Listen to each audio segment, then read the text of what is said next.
రాగి దోశ కొబ్బరి చట్నీ చాలా బాగుంది, చాలా టేస్ట్గా ఉంది. మీరు కూడా చేసుకోవాలంటే ఇవో మొత్తం చూడండి, చూసి చేసుకోండి. చేసుకొని ఎలా ఉందో మాకు కామెంట్ రూపంలో చెప్పండి.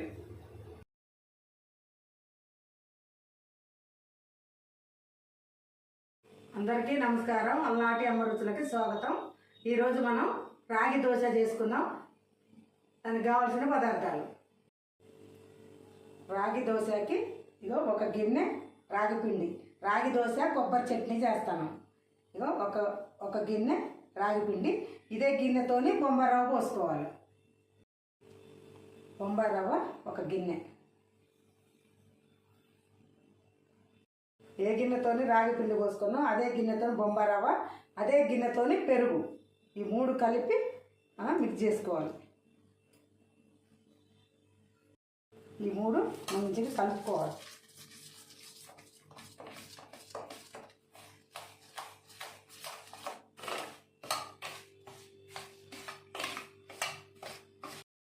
మూడు కలిపితే ఇలా వచ్చిందండి పిండి. కొంచెం గట్టిగా ఉంది. ఇప్పుడు కొన్ని వాటర్ పోసుకుందాం.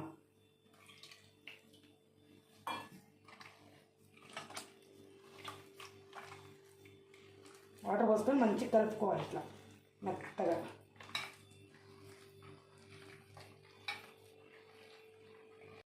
ఇలా కలుపుకొని ఒక 10 నిమిషాలు పక్కకు పెట్టుకోవాలి, కొంచెం నానాలి. ఈలోపు ఇది నానేలోపు మనం కొబ్బరి చట్నీ చేసుకుందాం. ఇప్పుడు రాగి పిండి నానబెట్టినాం కదా, అది నానేలోపు ఇప్పుడు కొబ్బరి పచ్చడి చేసుకుందాం.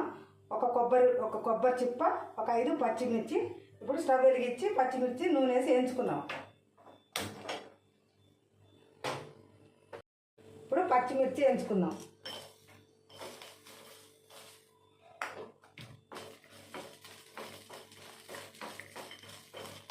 కొంచెం తడిపోయేదాకా వేయించుకొని తర్వాత కొంచెం ఆయిల్ వేసుకుందాం.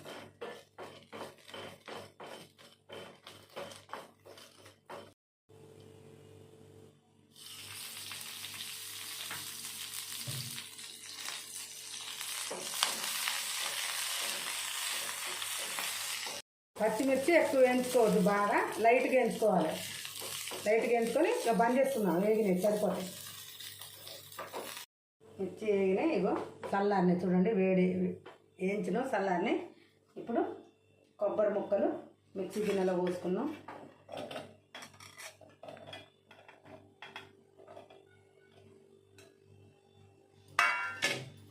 ఇగో మిర్చి కూడా మీకు సరిపోవు అనుకుంటే ఇంకా 2 మిరపకాయలు వేసుకోవచ్చు. మేము కొంచెం తక్కువ వేసుకున్నాం.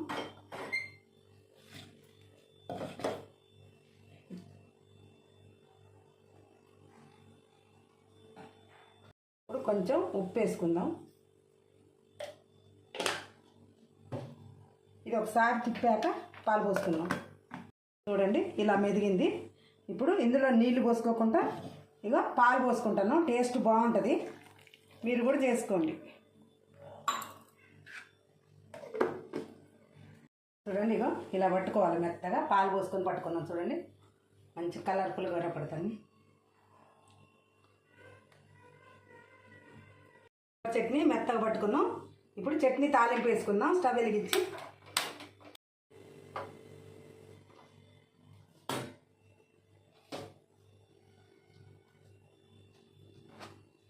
వేడైంది. ఇప్పుడు ఆయిల్ వేసుకుందాం.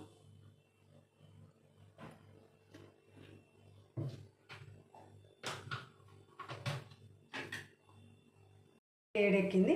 ఇప్పుడు ఎండుమిర్చి వేసుకుందాం. ఇప్పుడు తాలింపు గింజలు,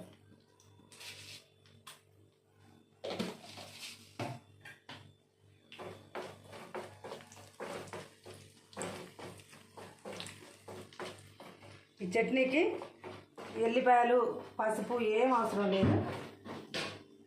ఇప్పుడు ఎండుమిర్చి తాలింపు గింజలు వేగినాయి. ఇప్పుడు కరివేపాకు వేసుకుందాం.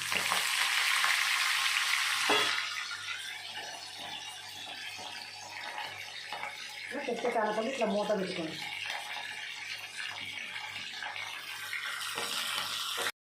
స్టవ్ బంద్ చేసుకుందాం. బంద్ చేసుకొని పచ్చళ్ళలో పోసుకుందాం.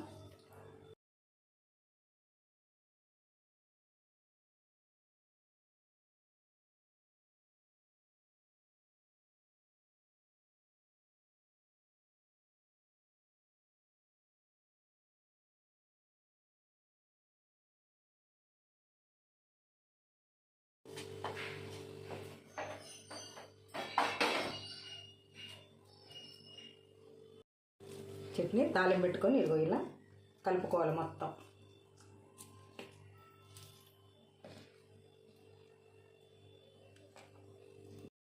ఇడ్లీకి, దోశకి, చపాతీకి అన్నిటికీ బాగుంటుంది టేస్ట్. మీరు కూడా చేసుకొని చూడండి.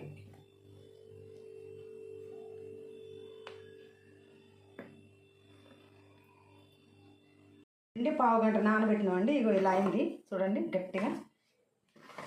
ఇప్పుడు ఇది మిక్సీ పట్టుకుందాం. మిక్సీ గిన్నెలు వేస్తాం.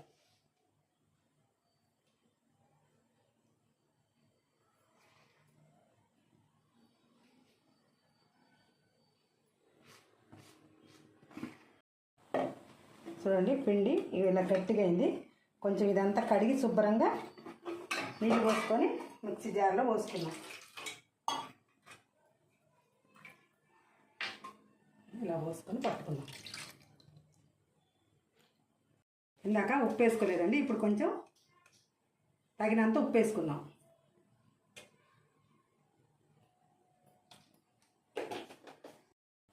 ఇప్పుడు మూత పెట్టుకొని మిక్సీ పట్టుకుందాం. చూడండి ఇలా మెత్తగా పట్టుకోవాలి. ఇట్లా మెత్తగా పట్టుకొని గిన్నెలో పోసుకుందాం.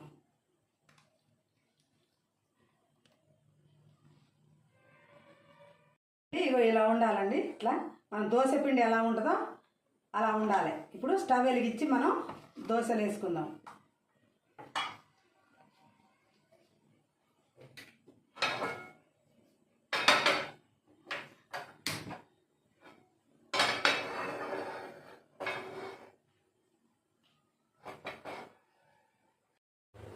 పెనం వేడైంది. ఇప్పుడు మనం దోశ వేసుకుందాం.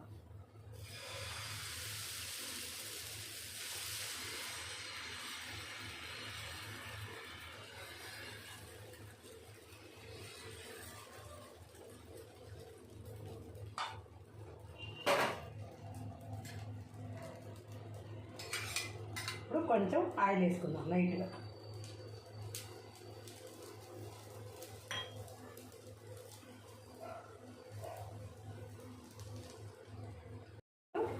తిప్పేసుకుందాం. చూడండి ఎలా వస్తుందో.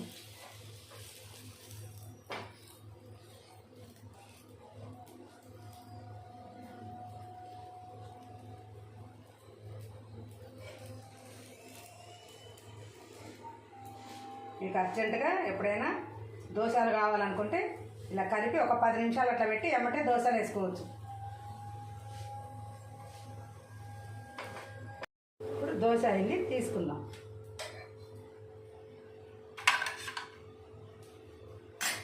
ఇప్పుడు ఇంకోటి వేసుకుందాం మళ్ళీ.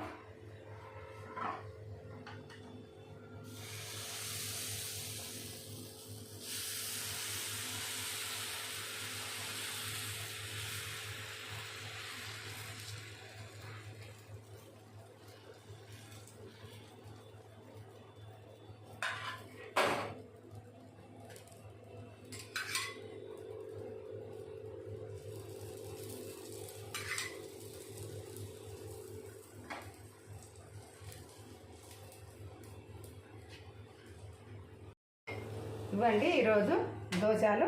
చూడండి చాలా బాగుంటాయి, చాలా టేస్ట్ ఉంటాయి. స్టవ్ బంద్ చేసుకుందాం. ఇప్పుడు ప్లేట్లో వేసుకుందాం. వేసుకొని టేస్ట్ చూద్దాం. అండి ఈరోజు కొబ్బరి చట్నీ, రాగి దోశ చాలా టేస్ట్ ఉంటుంది, చాలా బాగుంటుంది. మీరు కూడా చేసుకొని చూడండి, చాలా టేస్ట్ ఉంటుంది. మీకు నచ్చినట్టయితే లైక్ చేయండి, షేర్ చేయండి, సబ్స్క్రైబ్ చేసుకోండి. కామెంట్స్ పెట్టడం మాత్రం మర్చిపోకండి. ఎలా ఉందో టేస్ట్ చూస్తే ఇప్పుడు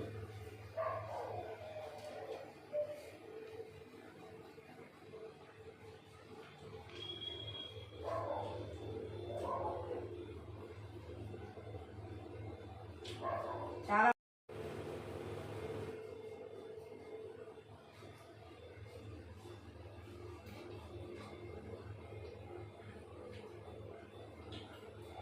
చాలా బాగుందండి, చాలా టేస్ట్ ఉంది. మీరు కూడా చేసుకొని మీకు నచ్చినట్లయితే లైక్ చేయండి, షేర్ చేయండి, సబ్స్క్రైబ్ చేయండి, కామెంట్ పెట్టడం మాత్రం మర్చిపోకండి. ప్రతిరోజు అలాంటి అమృతులు యూట్యూబ్లో అవుతుంది, తప్పకుండా చూడండి, చూసి కామెంట్ పెట్టండి.